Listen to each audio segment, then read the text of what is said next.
हरे कृष्ण भक्तजनों, भगवान श्री हरि विष्णु जी को प्रसन्न करने के लिए यदि कोई तिथि सर्वश्रेष्ठ है तो वह एकादशी तिथि है।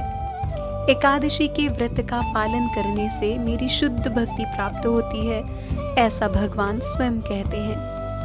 आज आपके अपने चैनल कथा पुंज की एकादशी व्रत कथा श्रृंखला में हम आपके समक्ष फाल्गुन माह के कृष्ण पक्ष की पाप हरण करने वाली विजया एकादशी की महिमा का गुणगान करने का प्रयास करेंगे। विजया एकादशी का व्रत और कथा का श्रवण करने से जीवन रूपी नौका इस संसार रूपी भवसागर में सहजता से विजय श्री की ओर चलने लगती है।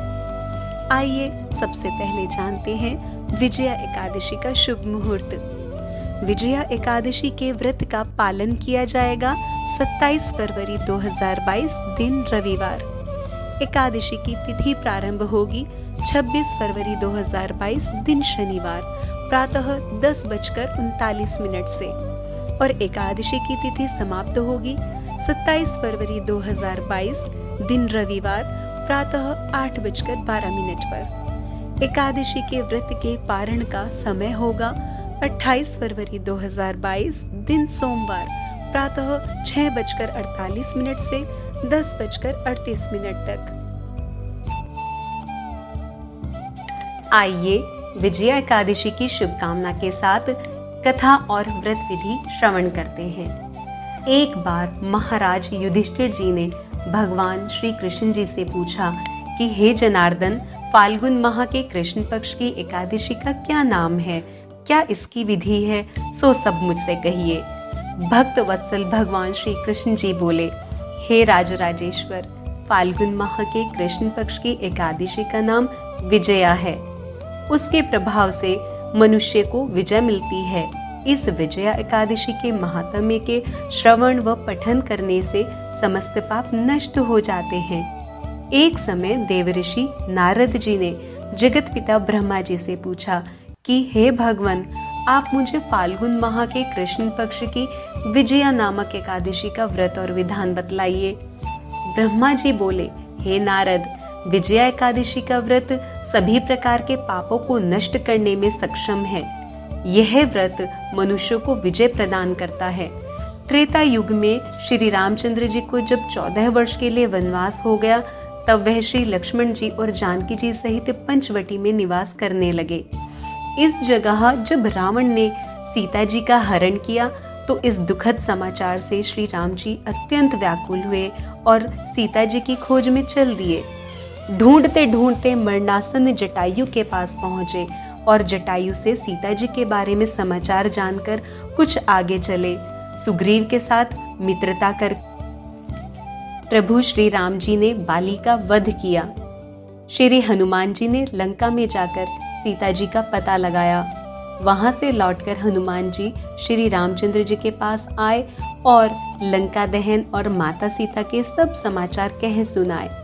श्री रामचंद्र जी ने सुग्रीव के साथ निर्णय करके सेना सहित लंका की ओर प्रस्थान किया। जब श्री रामचंद्र जी समुद्र के किनारे पहुंचे तो उन्होंने महान समुद्र को जल जीवों से युक्त देखकर श्री लक्ष्मण जी से कहा, हे लक्ष्मण, समुद्र को हम किस प्रकार पार कर सकेंगे? श्री लक्ष्मण जी बोले कि हे प्रभु, आप परम पुरुषोत्तम हैं। आपकी माया से कुछ भी परे नहीं है, आप सब जानते हैं। फिर भी यहाँ से करीब आधा योजन की दूरी पर कुमारी द्वीप पर बगदालभ्य नाम के मुनि रहते हैं, अतः उनके पास जाकर इसका उपाय पूछना चाहिए। लक्ष्मण जी के वचनों को सुनकर श्री रामचंद्र जी बगदालभ्य ऋषि के पास गए और उनको प्रणाम करके बैठ गए। मुनि ने देखते ही उनको पहचान लिया कि यही परम पुरुषोत्तम भगवान श्री रामचंद्र जी हैं। हर्ष के साथ उन्होंने भगवान श्री रामचंद्र जी के आने का कारण पूछा।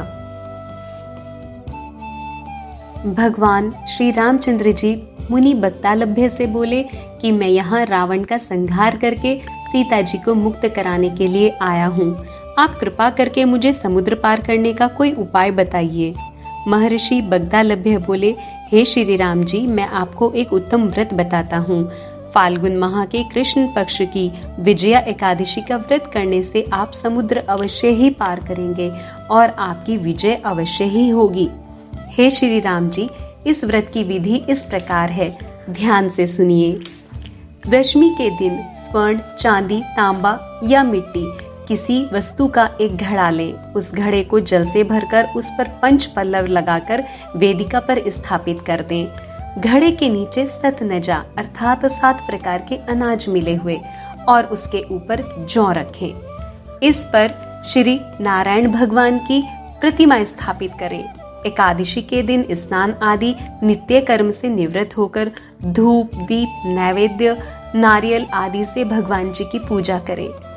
उस दिन भक्ति पूर्वक भगवान के समक्ष समय व्यतीत करें और रात्रि को भी जागरण करें। द्वादशी के दिन नदी या तालाब के किनारे स्नान आदि से निवृत्त होकर उस घड़े को किसी ब्राह्मण को दे देना चाहिए। हे श्री राम, यदि आप इस व्रत को सेनापतियों के साथ करेंगे तो अवश्य ही विजयी होंगे। श्री रामचंद्र जी ने विधि पूर्वक विजया एकादशी का व्रत किया और इसके प्रभाव से विजय प्राप्त की।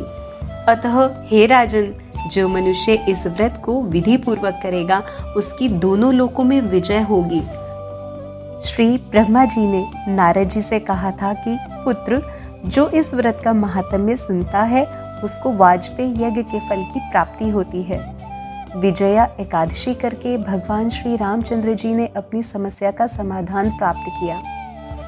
भगवान श्री हरि जी को एकादशी इतनी प्रिय है कि मनुष्य के रूप में अवतार लेकर स्वयं भी उन्होंने एकादशी का व्रत रखा।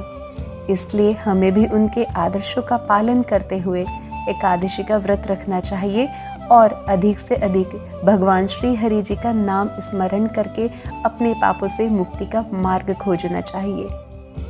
यदि हमारा यह प्रयास आपको भगवान श्री हरि जी की भक्ति से जोड़ता है तो कृपया अपने स्नेही जनों को भी भक्ति रस प्रदान कीजिए और इस वीडियो को लाइक, चैनल को सब्सक्राइब और शेयर कीजिए। आइए विजया एकादशी के व्रत और नियम जानते हैं। अपनी शारीरिक सामर्थ्य अनुसार व्रत रखना चाहिए। एकादशी का व्रत वैसे तो निर्जला भी रखा जाता है। यदि निर्जला संभव ना हो तो सजला व्रत भी रख सकते हैं। सजल व्रत नहीं रख सकते तो सफला अर्थात फलाहार ग्रहण करके भी व्रत रख सकते हैं, परंतु अनिवार्य रूप से चावल और अन्न का त्याग करना चाहिए। दशमी तिथि से व्रत के नियमों का पालन करें। कथा के अनुसार घड़े की स्थापना और व्रत पारण करते समय उसका दान करें। एकादशी तिथि को प्रातः काल स्नान आदि से निवृत्त होकर व्रत का संकल्प करें। श्री हरि विष्णु जी को धूप, दीप, नैवेद्य, गंगा जल, फल, फूल और तुलसी पत्र अवश्य निवेदन करें। दिन में श्री हरि जी का नाम स्मरण करते रहें और संध्या समय दीपदान और आरती करें। अपने मन के भावों को शुद्ध रखें। एकादशी से अगले दिन नियत समय पर व्रत का पारण ब्राह्मण को दान दक्षिणा देने के उपरांत ही करें। अगली एकादशी की कथा के साथ फिर उपस्थित होंगे। तब तक आप भजते रहिए हरे राम राम राम हरे हरे, हरे कृष्ण कृष्ण कृष्ण हरे हरे। जय श्री राम, जय श्री कृष्ण।